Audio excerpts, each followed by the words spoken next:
দাবদাহের তাপমাত্রা বেড়ে কখনো 43 কখনো 41 শহর কলকাতায় এবং শহর কলকাতার পাশাপাশি জেলাগুলিতে একই রকম তাপপ্রবাহ। আর এই দাবদাহে গ্রীষ্মের এই প্রবল তাপপ্রবাহে সব থেকে কি বেশি প্রয়োজন জানেন? জল।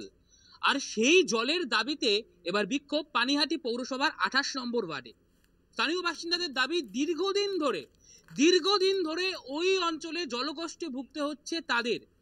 এলাকার সমস্ত স্থানীয় বাসিন্দারা এই দিন বালতি নিয়ে বেরিয়ে বিভিন্ন জায়গায় ঘুরে দেখেন কোন জায়গা থেকে জল পাবেন তারা। কল আছে কিন্তু সেখানে জল নেই, আর কল খুঁড়লেও জল কিন্তু পাওয়া যাচ্ছে না পানিহাটি পৌরসভার 28 নম্বর ওয়ার্ডে। জল দীর্ঘদিন ধরে জল পাচ্ছি না। প্রথমে বললো গঙ্গা অ্যাকশন লাইন নাও, সবাই টাকা খরচা করে নিয়েছে, কেউ জল পাচ্ছে না। 2500 টাকা করে প্রত্যেকে দিয়েছি।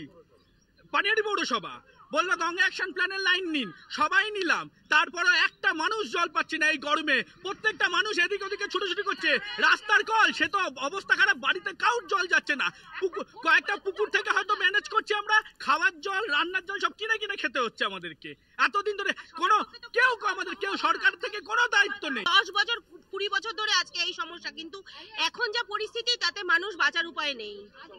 প্রচন্ড জলের সমস্যা, প্রচন্ড।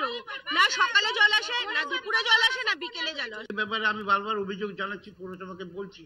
আমি ইঞ্জিনিয়ার বাবুও জানে ভালো করে যে জলের কি পজিশন আছে, কিন্তু আজ পর্যন্ত আমি এর কোনো সুফল দেখতে পাইনি। সুতরাং মানুষের তো জলের প্রয়োজন, গরমকালে প্রচুর জল দরকার। ছেড়ে দিন, না পারলে ছেড়ে দিন না, কিন্তু ছাড়বেনও না, জায়গাটাকে আঁকড়েও রাখবেন এবং তারপরে যে মানুষের সমস্যার সমাধান করতে পারবেন না, যেটা বেসিক সমস্যা।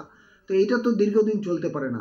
প্রশ্ন কিন্তু একাধিক থাকছে, তবে উত্তর এখনো পর্যন্ত মেলেনি। উত্তর কিন্তু অধরা। আমার শহর পানিহাটি থেকে জয়ন্ত মজুমদার, কলকাতা টিভি।